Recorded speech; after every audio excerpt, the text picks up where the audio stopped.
Welcome, ladies and gentlemen, to another episode of Weekend Wind Down. This week, Stranger Things is back, and it's stranger than ever. And Matt will not be making an appearance at Comic-Con despite being Taviran. Only the Wheel of Time book nerds would get that one. But first, we had a lot of shows that premiered this week with trailers or announcements. The first one being Sandman. And the trailer for this looks very cool. I like the style that they went with. It's very true to the comic. And we're seeing a lot of Neil Gaiman come to the screen recently. I wonder if he's hard up for cash or something. But I'm glad to see it because his work is incredible. For those of you looking for a little 90s, 2000s nostalgia, Babylon 5 is getting a reboot. And the original series director, Michael Straczynski, is going to be on board with some writing duties in this one as well. He's also going to be the executive producer, so we're bringing back somebody who cared about the original show to do the next iteration of the show. This bodes really, really well for the series. Stranger Things is back in 2022, and this trailer that they just released got me a little bit nervous because the beginning of it looks like a totally different show. And then it breaks into traditional Stranger Things. I didn't realize how much I missed this show until I saw this trailer. It's been like, 2-3 years since the last one?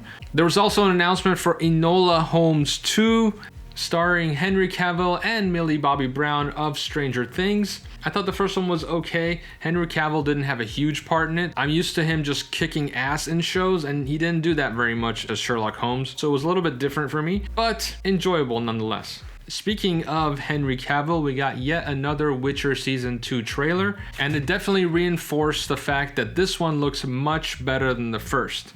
And that one's just a couple of months away, dropping December 17th with 8 episodes. And Book of Boba Fett, a new Disney Plus series, just got announced. And that one's coming right around the corner as well on December 29th. This one was a surprise to me. The show will star Boba Fett, of course, as he returns to Tatooine to stake his claim on the territory once ruled by Jabba the Hutt. And in movie news, Ethan Hawke is starring in The Black Phone, Never Talk to Strangers. This poster is really, really intense. This is an adaptation from a 2004 short story by Joe Hill. John Finney is locked in a basement that's stained with blood of half a dozen other murdered children. In the cellar with him is an antique telephone, long since disconnected, but which rings at night with calls from the dead. I mean, now I have to watch it. In gaming news, Dungeons & Dragons announced that they're going to be releasing a new version, or actually an evolution of 5th edition, something like version 5.5, coming in 2024. This is just in time for their 50th anniversary. The new version will be backwards compatible with current 5th edition, so you don't have to worry about buying all new books, so you can still keep running your 10-year-old campaign. And in more D&D news, Critical Role announced their Season 3 premiere, which will be on October 21st. They didn't offer a whole lot of details except to say that the production would not be live anymore, it would be pre-recorded, and they'd be taking 1 week a month off, which I think is good. We don't want these guys to burn out. They're very entertaining, and I like to see them going for another 10, 15 years. And the premiere will be on Twitch and YouTube and some Cinemark theaters.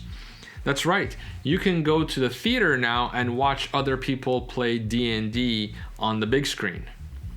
I don't know what Gary Gygax would think about that.